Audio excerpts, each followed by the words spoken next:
Hello, virtual world. We're going to try take 2 of Tidy Tammy's Tips Live. I'm excited to have you all join me today.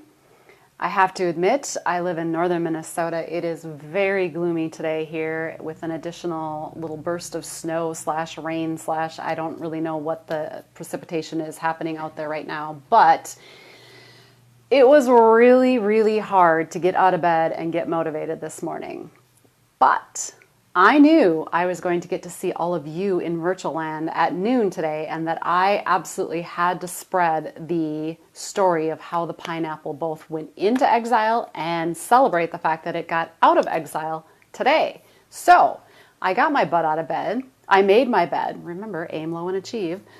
And I put on something other than yoga pants, which, you know, it's not a bad thing. Yep, things are getting a little tight, but that just makes me want to exercise more. So there's a goal in mind.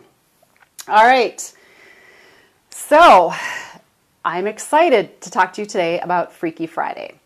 We are in the midst, as everybody is clearly aware of and probably really sick of hearing about, we are in the midst of a global pandemic, COVID-19, thank you very much. So as you're listening to this today, I would love to hear you drop into the comments, or I would love to hear your comments about what the freakiest things you have or thing you have going on in regards to COVID-19 or just in general, because I'm seeing it spin a lot of different things. It's impacting all of our lives in so many ways that we would have never been able to anticipate. One of those things is grocery shopping. Perhaps some of you have seen the videos on how we have to sanitize and disinfect everything that comes from the grocery store or is delivered. We know that COVID-19 lives on surfaces for a certain period of time, but there's no confirmation or actual long-term research as to how long it lives there or what conditions outside of the lab, et cetera, et cetera. So again, we're living in an uncertain time. We have to take the measures that work for us.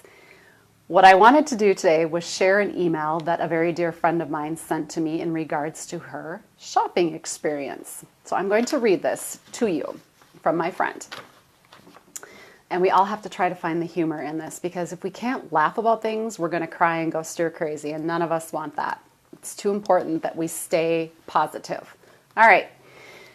This friend had actually ordered her groceries to be picked up, and the day she was supposed to pick them up, she got an email saying that they weren't going to be ready for another couple days. So she hemmed and she hawed, and then decided that she was going to go get them, go into the store and choose and purchase the groceries.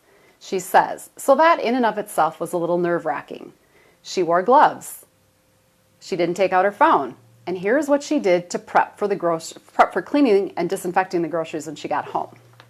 She says, before I left, I got out several laundry baskets, extra rubber gloves, rags, and disinfectant. I set these out on my deck so I wouldn't have to go back into the house when we got home. Now that's some really good planning. I put down blankets in the back of my vehicle. I didn't use my reusable bags, which felt like a violation of moral code, LOL. I completely concur with that. It is very hard not to use our bags. She continues, when I got home from shopping, I opened my trunk and started. I tried to grab items by where they went in the house. Now that's pre-planning and organizing and being efficient as well. Spraying my rags and wiping down all of the packages, paying close attention to where I thought people might have grabbed the item, like the milk handle jugs, etc. Per the guidelines I read, I opened packaging, like for the Pop-Tarts my boys requested, and emptied the interior packaging into the laundry baskets.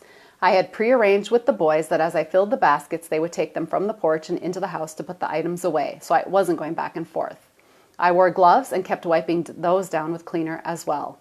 All of the grocery bags and exterior packaging went directly into the garage garbage.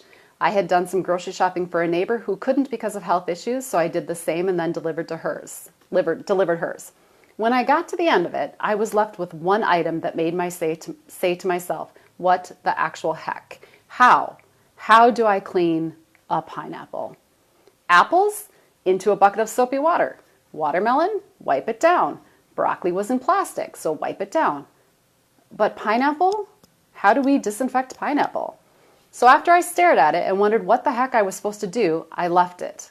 I figured if I had gone to all of that trouble to wash my freaking groceries that I wasn't just going to bring the pineapple in and undo it all. So per the guidelines I'd read, I'll leave my pineapple in my car for 3 days. The pineapple has been exiled. I'm so sad. So surreal. I stripped down from shoes on up and put those items directly in the laundry. Grocery shopping just went next level. She goes on to say, did I do too much? Did I do too little? That's the insane part. Who the heck knows? All I know for certain is that in mom mode, I wanted to make sure I wasn't putting my kids at extra risk. And who cannot relate with that? Who cannot relate with not wanting to put others at extra risk? And I think that's the freakiest part about all of this. We have so much information coming at us from so many different directions that it's overwhelming, which is a word I hear a lot when it comes to decluttering and any type of information coming in at us. We have news, we have constant 24/7 Facebook and TV and podcasts and all of these different things available to us.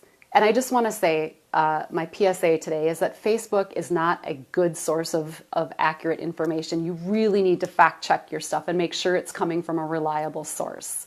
And there's all kinds of different ways to do that. So how do we decide? How do we decide what is accurate and factual information in these uncertain times? I reached out to another friend of mine who has a public health nursing career and asked her how she felt about the grocery disinfecting and that level, and then how she makes sense of all the information coming her way. And she said that each of us has to do what we think is right while being respectful of those around us. And then she said that at some point she says enough is enough and tries to come up with common points of interest from a variety of sources, perhaps with different perspectives so that you get a well-rounded view, and then filter that with goals, situation, and the end result she desires, and then make her own decision and plan from there, which is exactly what my friend who went grocery shopping did. She listened to the sources that were important to her, and then she made a plan for how she was going to deal with it, and then she did it. And I'm happy to report that the pineapple has removed itself from exile as of today and is back in the house along with its other friends in the fruit bowl. And I am sure that they are all telling themselves some very wonderful stories about the experiences that they had being disinfected. So do your research, find your sources of information, decide what that's going to look like for you. Because even if we're not at risk, the people around us might be, and we're all going to be carriers of it at some point. So my personal places that I go to for information are the CDC and the Minnesota Department of Health. Those are my resources. And then I have a couple of doctors who I also trust their opinions and reach out to them on certain subjects. But all of it's freaky and all of it's uncertain. And who would have ever thought that we needed to figure out how to disinfect a pineapple? I mean, there is no handbook for this, just like there's no handbook for parenting. There is no one right way to do any of this. And it isn't going to be until this crisis has passed that we know what the right way was or is to do it. So until then, my friends, stay healthy, make good, informed decisions. Get yourself a plan and follow it and reach out and stay connected to the people around you and stay healthy. And try to find some humor and learn how to celebrate the little things like bringing a pineapple in from exile, because why wouldn't we celebrate pineapples? Have a great Friday afternoon, everyone. I hope to see you again on Monday at around noon for another edition of Tidy Tammy's Tips. And I so appreciate you all giving me a reason to get out of bed and put something besides yoga pants on. Have a great day, everybody. Bye.